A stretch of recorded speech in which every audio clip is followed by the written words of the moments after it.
America में रह रहे इंडियंस के लिए इस वक्त सबसे बड़ा चैलेंज सिर्फ वीजा मिलना नहीं है, बल्कि रूल्स का तेजी से बदलना, बैकलॉग का बढ़ना, बॉर्डर स्क्रूटनी का सख्त होना और पॉलिटिकल माहौल का बदलना है।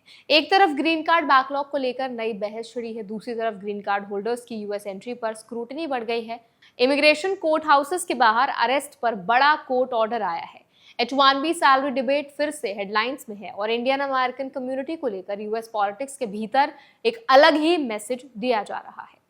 यानी अगर आप यूएस में स्टूडेंट हैं, वर्कर हैं, H1B पर हैं, ग्रीन कार्ड होल्डर हैं या फ्यूचर इमिग्रेशन प्लान कर रहे हैं, तो ये सिर्फ हेडलाइंस नहीं है, ये सीधे आपके paper work, travel, long term planning और लीगल रिस्क को अफेक्ट करने वाली डेवलपमेंट्स हैं।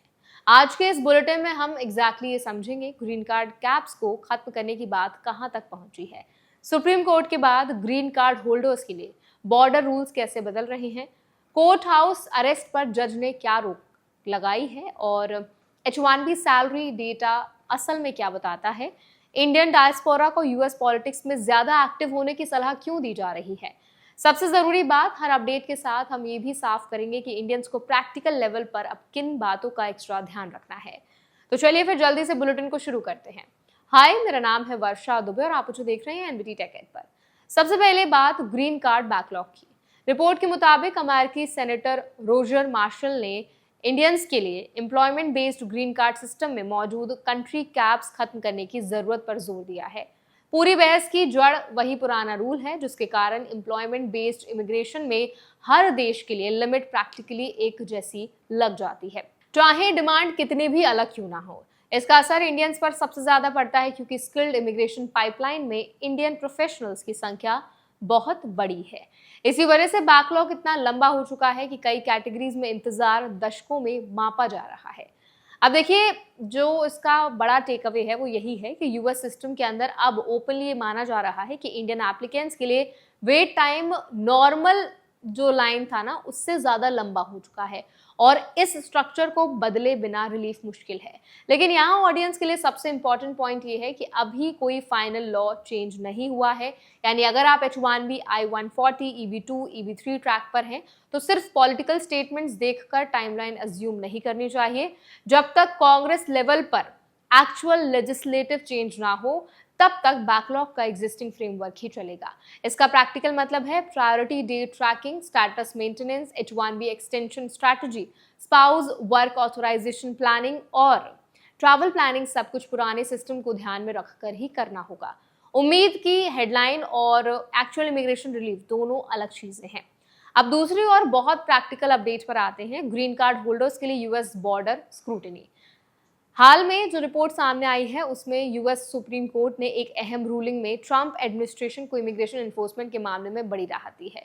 मामला ये था कि क्या रिटर्निंग लॉफुल परमानेंट रेजिडेंट यानी ग्रीन कार्ड होल्डर को बॉर्डर पर सीकिंग एडमिशन की तरह ट्रीट किया जा सकता है अगर उस पर ऐसा आरोप हो कि उसने कोई ऐसा अपराध कमिट किया है जो इमिग्रेशन लॉ के हिसाब से सीरियस कैटेगरी में आ सकता है। सुप्रीम कोर्ट ने लोअर कोर्ट का वो प्रोटेक्शन हटा दिया जिसमें बॉर्डर ऑफिशियल्स से एंट्री के वक्त स्ट्रॉन्गर एविडेंशियरी स्टैंडर्ड की अपेक्षा की जा रही थी। आसान भाषा में समझे तो अब बॉर्डर अथॉरिटीज के पास ज्यादा डिस्क्रिप्शन है कि रिटर्निंग ग्रीन कार्ड होल्डर को रूटीन रिटर्निंग रेजिडेंट की तरह ना देखकर एडमिशन सीकिंग व्यक्ति की तरह ट्रीट करें और फिर रिमूवल प्रोसीडिंग्स की तरफ मामला बढ़ सकता है। कोर्ट ने फाइनल गिल्ट तय नहीं किया है, लेकिन इतना साफ हो गया है कि एंट्री पॉइंट पर प्रोटेक्शन पहले जितनी मजबूत नहीं मानी जाएगी। इंडियन ऑडियंस के लिए इसका सीधा मतलब क्या है? अगर आप ग्रीन कार्ड होल्डर हैं और आपके ऊपर pending criminal charges, unresolved criminal matter, plea, old conviction issue, moral turpitude type allegation, document inconsistency या कोई ऐसा मैटर है जो इमिग्रेशन लॉ में प्रॉब्लम क्रिएट कर सकता है, तो इंटरनेशनल ट्रैवल को कैजुअल मत लीजिए। ये रूलिंग स्पेशली उन लोगों के लिए है, बहुत सेंसिटिव है, जो सोचते हैं कि ग्रीन कार्ड है इसीलिए री एंट्री ऑटोमेटिक है। ग्रीन कार्ड स्टेटस स्ट्रॉन्ग जरूर है लेकिन एब्सोल्यूट शील्ड नहीं है। अगर कोई लीगल इशू पेंडिंग है तो यूएस से बाहर जाने से पहले इमिग्रेशन अटॉर्नी से फाइल रिव्यू कराना बहुत जरूरी हो जाता है। इमिग्रेशन लॉयर ने भी यही वार्निंग दी है कि ऐसी सिचुएशन में ट्रैवल से पहले लीगल एडवाइस लेना अब और जरूरी हो गया है, क्योंकि अगर बॉर्डर पर आपको पेरोल स्टेटस, डिटेंशन या रिमूवल प्रोसीडिंग्स की तरफ पुश किया जाता है तो बाद की लीगल फाइट कहीं ज्यादा मुश्किल हो सकती है। यानी रूल ऑफ थंब साफ है, ग्रीन कार्ड होल्डर होने का मतलब ये नहीं है कि क्रिमिनल मैटर या अनरिजॉल्व लीगल इश्यू के बावजूद ट्रैवल रिस्क फ्री हो गया। तीसरी अपडेट इमिग्रेशन कोर्ट सिस्टम से जुड़ी है और ये students, asylum Sikar, status issue cases और इमिग्रेशन हियरिंग्स में जाने वाले लोगों के लिए खास तौर पर अहम है। हाल की आई रिपोर्ट के मुताबिक कैलिफोर्निया के फेडरल जज PKC पिट्स ने ट्रंप एरा पॉलिसीज को रद्द कर दिया, जिनके तहत इमिग्रेशन कोर्ट हाउसेस के बाहर अरेस्ट का दायरा बढ़ा दिया गया था और शॉर्ट टर्म डिटेंशन फैसिलिटीज में लोगों को ज्यादा देर तक रखा जा सकता था। जज ने कहा कि एजेंसीज ने पॉलिसीज बदलते समय पर्याप्त रीजन्ड एक्सप्लेनेशन नहीं दिया और ये कदम आर्बिट्ररी एंड कैप्रिशियस था। इस रूलिंग का प्रैक्टिकल इफेक्ट ये है कि बाइडेन एरा वाली स्ट्रिक्टर लिमिट्स फिर से रिवाइव हो गए, यानी कोर्ट हाउस अरेस्ट अब नैरो सर्कमस्टांसेस तक सीमित माने जाएंगे और शॉर्ट टर्म डिटेंशन के लिए भी पहले की टाइटर लिमिट्स लागू होंगी। इसका मतलब ऑडियंस के लिए ये नहीं है कि इमिग्रेशन कोर्ट जाने वाला हर व्यक्ति अब पूरी तरह सेफ है। इसका मतलब सिर्फ इतना है कि कोर्ट हाउस एनफोर्समेंट को लेकर ट्रंप एरा एक्सपेंशन पर फिलहाल जुडिशियल ब्रेक लगा है। अगर किसी Indian student, worker, dependent spouse या आउट ऑफ स्टेटस व्यक्ति की इमिग्रेशन कोर्ट हियरिंग है तो उसे ये समझना चाहिए कि कोर्ट अपीयरेंस स्किप करना सोल्यूशन नहीं है। हियरिंग मिस करने से केस और बिगड़ सकता है, लेकिन कोर्ट जाने से पहले अपने काउंसिल के साथ arrest risk, document set, notice copies, address update और रिप्रेजेंटेशन स्ट्रैटेजी क्लियर रखना जरूरी है।